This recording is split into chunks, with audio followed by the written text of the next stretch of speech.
Hey, everybody, welcome to your first cup of Linux and Coffee. My name's Jason Evangelo, and I am joined by extra special guest and Linux for Everyone team member, Mr. Schickel.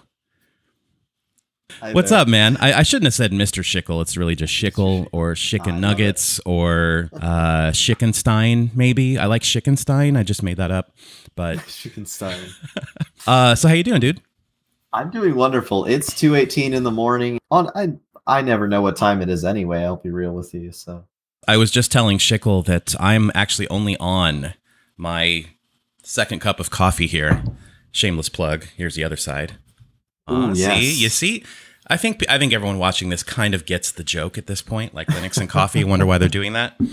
But I was just telling Schickel that I normally don't talk to anyone until I'm finished with my second cup of coffee because I'm a bit of a zombie until I get that caffeine coursing through my blood. And that includes my wife. So this is kind of a monumental moment here. Basically, the premise of Linux and Coffee is picking a topic right before we jump in and just kind of having a casual conversation about it. One topic, maybe some different opinions, but you know, stuff that can be self-contained into like this little bite-sized conversation.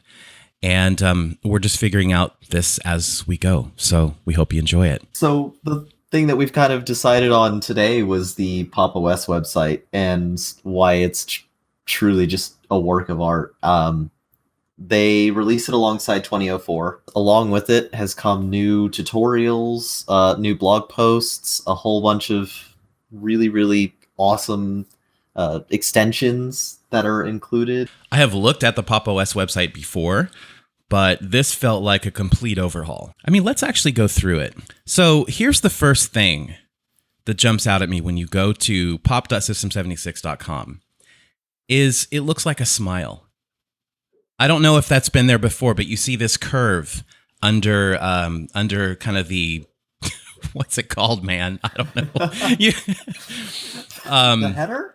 Yeah, you see this curve under the header, and it kind of looks like a smile. For those of you watching, you'll be able to see this, but Pop! OS is an operating system for STEM and creative professionals who use their computer as a tool to discover and create. Unleash your potential on secure, reliable, open-source software. Based on your exceptional curiosity, we sense you have a lot of it. The wording is really encouraging.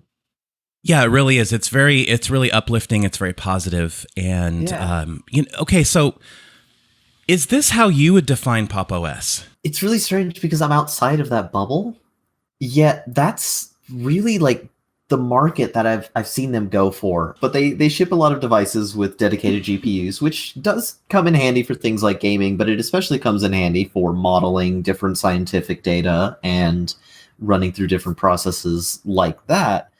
So I feel like they've planned this for quite a while, but this is really the point where it's starting to pull together quite significantly. I'm a bit of a wordsmith, not a terrific one, but I pay attention to phrasing.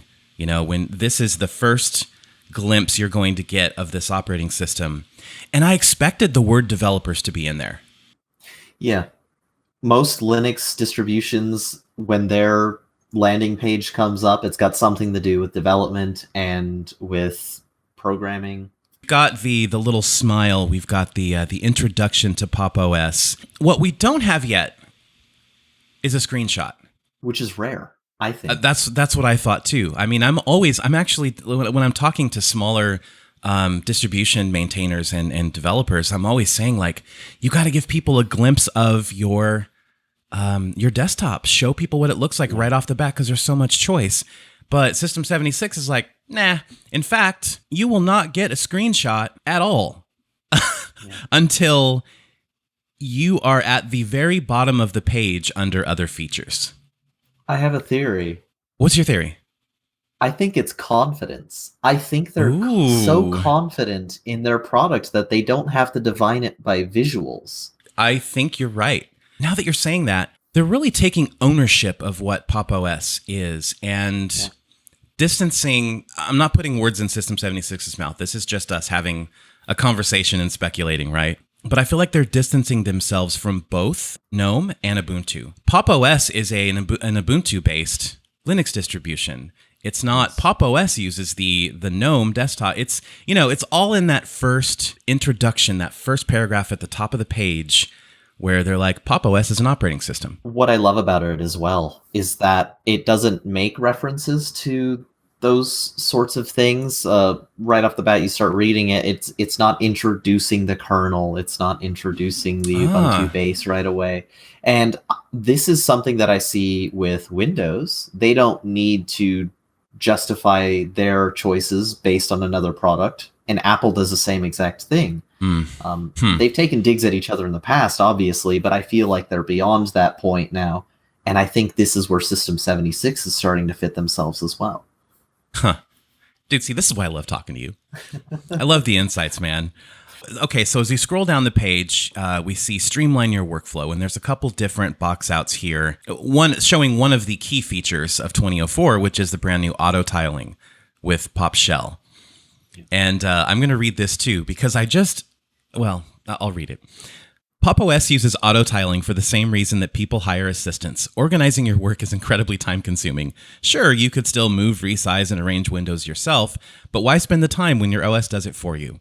Auto tiling helps you be both organized and efficient, and is especially convenient on large displays. Wouldn't you say so, Mr. 49-inch ultra-wide master race guy? And also, I have one too, 49-inch super ultra-wide. Exactly. Screw it. Let's talk about auto tiling. How do you feel about it?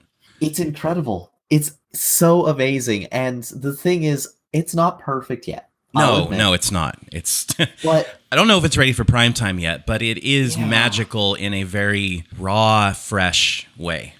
Yes. Yeah. And considering this is on GNOME Shell, which doesn't behave anything like the sort on its own, I honestly consider this an impressive feat.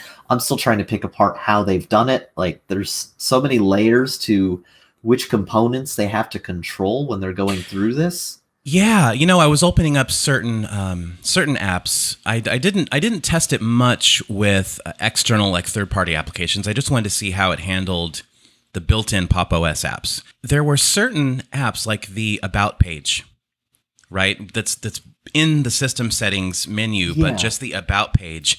And at one point, it decided just to intelligently shrink the sidebar of options and just show the About page. And I was like, what, code is going into, like, that's the decision that we're making for this app, for this window, based on where it is. I don't know. I don't understand the development side of this stuff at all. And I know it's not perfect, but it's just, like, it's so convenient. It's really impressive.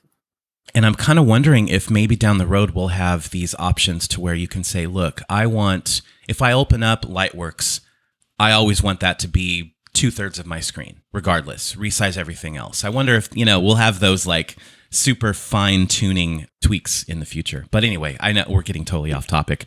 And so, okay, keyboard navigation, arm yourself with a Dark Lord level of power at your fingertips. Like, this is what I love about the way that this company communicates. They're excited. They're excited, yeah, and it's breezy, it's whimsical, it's kind of hip, if the people still use that word. Maybe they're not targeting me if I'm using the word hip. All right, so moving on, we've got development toolkits work flawlessly, which is a bold claim because that's a wide range of things to cover. They go on to say, develop software out of the box with a vast array of libraries and tools at your disposal. Pop! OS uses apt and Flatpak package management, meaning it's easy to install, remove, and update software on the OS. And I see this as not only a step forward in terms of what they can offer, I think this is somewhat of a benefit for Flatpak as a format itself, seeing itself in the mainstream as something that's shipped on hardware, nonetheless. I'm not aware of Flatpak being shipped on any hardware before. What about Manjaro's systems with Tuxedo computers that just came out? I think because I think they support Snap and Flatpak out of the box on Manjaro 20, right? It's an interesting endorsement considering that Pop! OS is based on Ubuntu libraries and packages, where Ubuntu is drilling hard into snaps. I think a lot of the reasons that they've done this is partially because they want to be able to provide their own solutions to certain problems. I feel like they will have a lot more flexibility with Flatpak in contrast to something like Snaps. At the same time, they've opted with FlatHub as the default repository to be enabled, which is mostly community-based. And that does kind of make sense. That's kind of their operating mentality, community-driven, open source, much like Ubuntu, but there is that one niggling issue with the Snap Store that it's not all open source. And I think that mechanisms and features aside, I think that might be why System 76 went with Flatpak.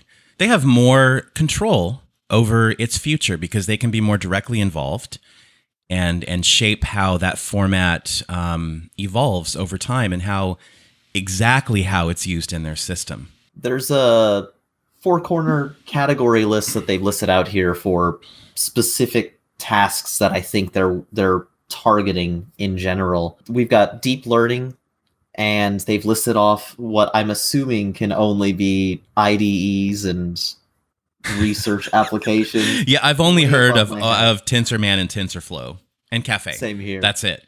And then when we get into engineering, ROS, Postman, KiCad, Android Studio, Arduino IDE. So that's cool stuff. But then we get into media production.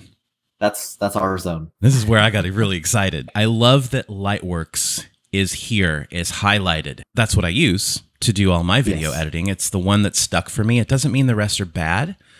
It's just the one that stuck and the one I was able to gel with that kind of workflow, and it was stable for me. Didn't even work on 1910 or 1904. It was like you got to stay on 1804 if you want to use this. I think it's really refreshing that they are putting on their front page of their operating system website, hey, Blender's going to work for you, DaVinci Resolve is going to work for you, and Lightworks is going to work for you. And if you click that Learn More button, this is where a lot of the backend stuff that's brand new, bring your imagination to life. And then it's got descriptions and installation instructions for DaVinci Resolve, which is, let's be honest, it can be a headache to get DaVinci installed properly. One of the most difficult I've ever seen. There's a guide for Lightworks. And yeah, it's just... I don't know. I feel like so much of a fanboy sometimes when I talk about System 76, and I have always told people if they do something that deserves criticism, I will call it out. Yeah. But there's very little of that in my view. I will be controversial with you then. Good. That's what Linux and Coffee is all about. Yeah. Hit it. I was concerned that they listed Lightworks, not because Lightworks is bad, because it took me a while to get it working, finally got into it, and I'm still trying to learn. But I do think that one of the difficulties with something like Lightworks is that currently the version that they're basically suggesting to install isn't actually a stable released product. It's a beta. That's where okay. I can get behind that, actually, because this is an LTS, the stable operating system that you just sink into for years, and they're endorsing a beta. Interesting. I feel like it's mostly just timing, really. It's just, I don't think the ball was in their court in regards to that in particular, so I'm not going to hold it against them, but I do feel like it might throw people off a little bit. All right, let's skip down to the hardware. I feel like they did a good job at bringing in their hardware into the fold without making it too much of a focus. I feel like a lot of websites, when they try and show you their software products, they dive a little too deep in trying to push you over to buy their hardware, and that detracts from what really is the important part of that specific page. So I think that it's nice. They kept it pretty slim and trim. That's an interesting point because, at the beginning of this, we were talking about how there's no screenshot above the fold. There's no screenshot on that first impression that you get on Pop! OS on the website. I guess my marketing brain would expect to see a Thalio with a monitor and Pop! OS on it off to the side, or a Lemur Pro with a Pop! OS screenshot. It's so rare that we see a company that is developing hardware and also developing an operating system. Most of the distributions that we use, there's not a hardware company behind it. I am glad that they kept the little cute robot. Yeah. The previous iteration of the website had like a scrolling experience where the robot would pop up and there were like little planets for its eyes. I really feel like that part of their brand, where it's not necessarily a mascot in the sense that it's everywhere and it's not like Clippy, basically. Oh, Clippy. Oh, Clippy. Yeah, will be missed. But no, I'm really glad that they I don't think he will. Aw, he tried. He did try. Okay, I like this. The app you desperately need in order to function, we probably have it. Bold claim number 2, right?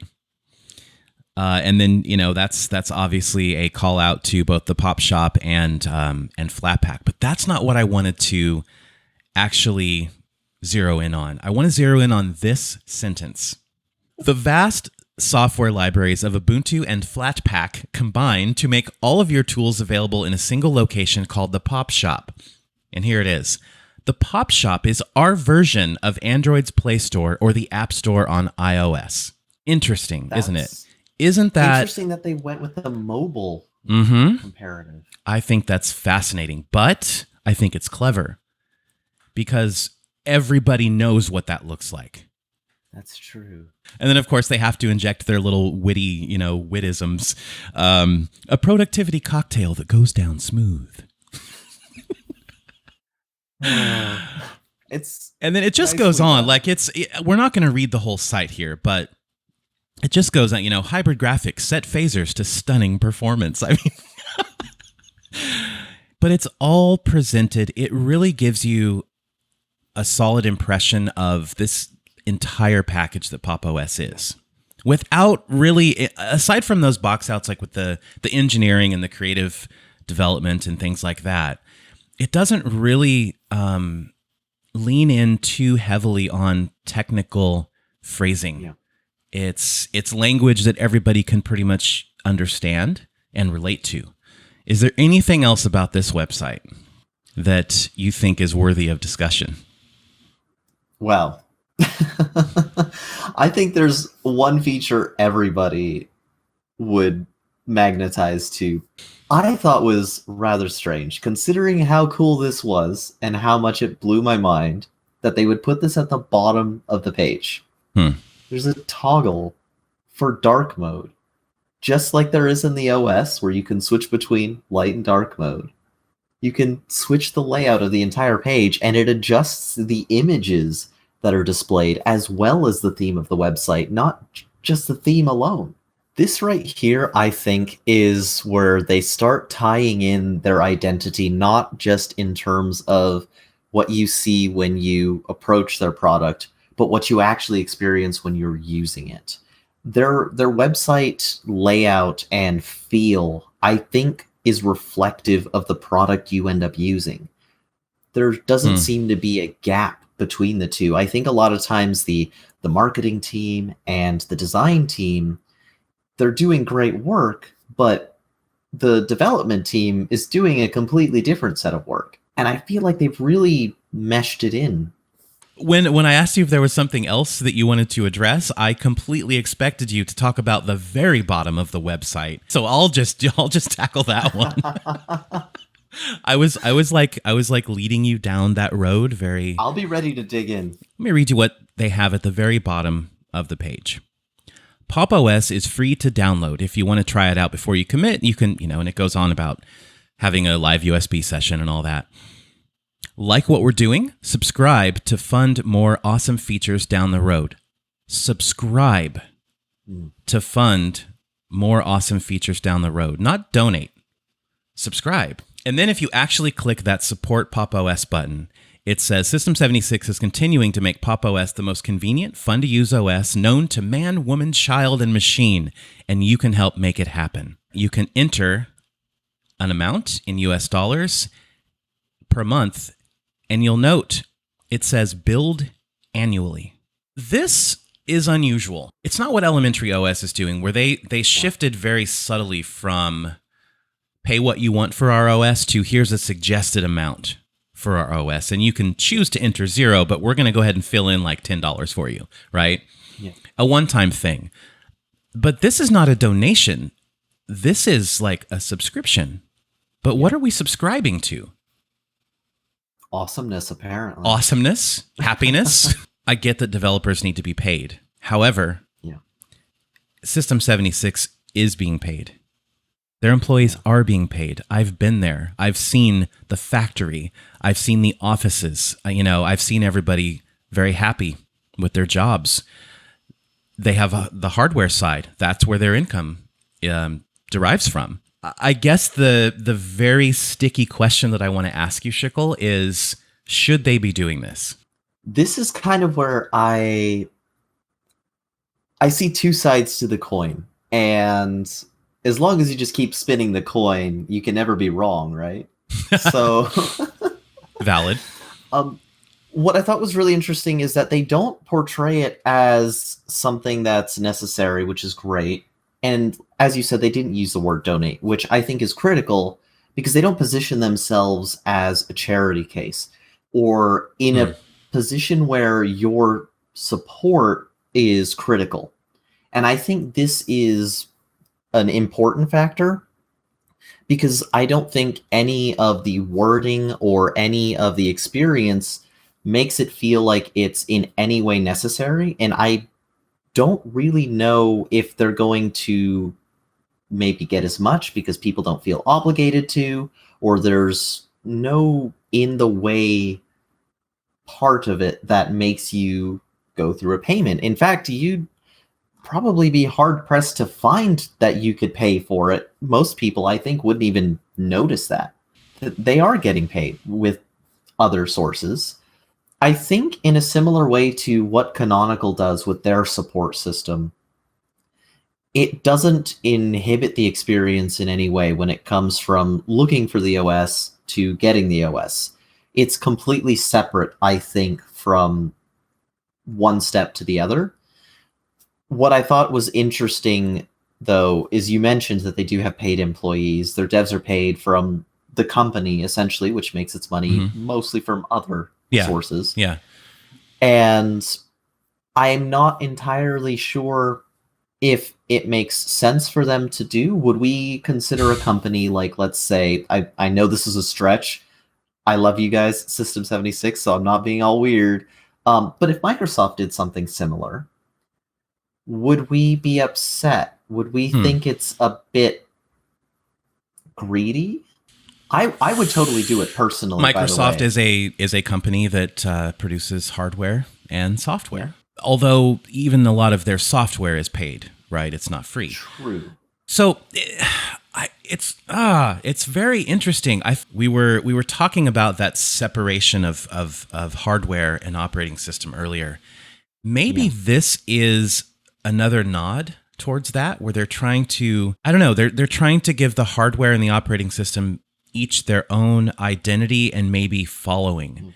Even though, yes, they have great synergy together, but I don't know. Maybe they're really trying to establish Pop! OS as the Linux operating system that people should be using. I mean, they basically say that on this page in various places. Like, we want to make this the best operating system, period. I don't know, man. It's a tough thing to analyze because we're not in their heads. As someone who hasn't purchased System 76 hardware yet, I've only seen, I've seen the hardware, I just haven't owned any of the hardware. I've been more exposed, I would say, to the software side of things and to the OS production than I have to the hardware production side of things. Yeah. And so to me, they are the same company, but I do feel like when I see the System 76 logo, I think of hardware. When I see Pop, I think purely of the software experience because I've never owned both together. And I think this is probably where that comes into play as well. And as you were saying, that separation there can perhaps allow a bit more flexibility with the development side of things in terms of software and application development, and it's not cheap, certainly, to pay developers. I'm pretty positive they make way more than I do as a driver. It's a sticky topic. Yeah. It really is. Because I know I would do it, but I don't know exactly why I would do it either. Because I like the product. I can't picture a System 76 hardware customer coming to this page and going, yeah, sure, I'll give you $1 a month or $5 a month or $10 a month annually, because I just paid what we have to admit is higher than normal industry prices for this piece of hardware. Right? And I'm paying that because I like the experience, I like the people, I like the hardware, I like the support, whatever. They are, as you said, typically a little higher price than most other options, with the exception of maybe MacBooks, but that's in another league entirely. Yeah. So I think we have to open this up to the community. If you guys are watching or listening and you have an opinion about this, we would really like to hear it, because it's open to interpretation. And I think that the way that people feel about this will very heavily depend on their own experiences and their impression of the company, and whether or not they've used just Pop or they use, a Lemur Pro or Thalio with Pop. Very, very interesting stuff. But overall, fantastic website. That's all we wanted. Yes. We literally had, so we have this in our Nextcloud hub for Linux for Everyone. We have this text document, and it's like, just list a bunch of ideas, just random ideas we can talk about. And I think I wrote, how awesome is the Pop! OS website? And this whole, I don't know how long it's been, an hour, 45-minute conversation came from that line. So I have something for you. What? The website scales incredibly well. I don't know how we would go about showing that, but when I was playing with the tiling, I was able to shrink it down to a super tiny square, and it did incredible. Huh. Wow. All of the pieces fall in underneath each other. Yeah. Good design, good language. A lot of very interesting talking points, like subscribing. Generosity is great, and I think that you should always support open source development, or just tell them thank you for making this thing that I use every day. But when I hear the word subscription, I expect a return on that investment, right? I expect a product. Yeah. But Pop! OS is free, so I'm not subscribing to Pop! OS. So can I get some stickers? Can I get a newsletter? I don't know. The stickers are free, actually. The stickers are free. So you can literally just email them and go, hey, can I get some stickers? And they'll be like, sure, what's your address? And they'll send you a grip of stickers. It's great. All right, Shickle, this has been fun. Well, thanks for being part of Team Linux for Everyone, dude. I'm so excited. I just want to say thank you. Because I enjoy doing this. I enjoy talking with you, and the community has been super awesome. So I'm nothing but ecstatic. Before we go, tell us where everybody can find you. Oh, goodness. Well, somewhere in America. Don't give him your address. I don't advise that. Yeah, that would be awkward. So currently I make YouTube videos under the name of Shickle. Who knows if it'll change? Somebody might dare me to. So you can email me at shickle@gmail.com, shickle@pm.me, shickle@outlook.com. Not Yahoo yet, but we'll see. Twitter @Shickle, and reach out to me on Telegram if you want @Shickle. Aside from you guesting on Linux for Everyone a couple months back, this is one of the first things that really jumped out at me and said, this is an awesome human. His Telegram description, his bio says this: helping others is not an inconvenience, it's a gift.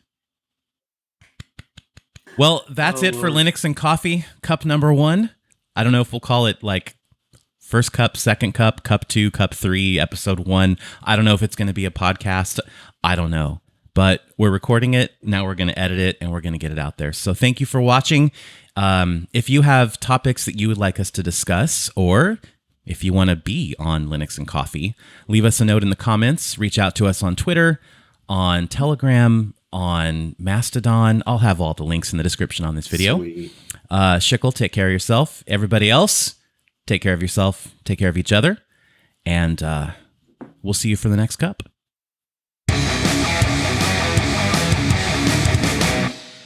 Because I have a tendency, I'm used to going solo, right? And so I'm going to like mic block you, but I'm not doing it on purpose. No, it's all good. I just mic blocked myself. The side tabs. Shrink the side. Oh my God. What am I saying? What is it called? Develop software out of the box with a Verast. Yes, a Verast. The vast software libraries of Ubuntu and Flatpak combine. Did I say Flatpak? I think this is a podcast.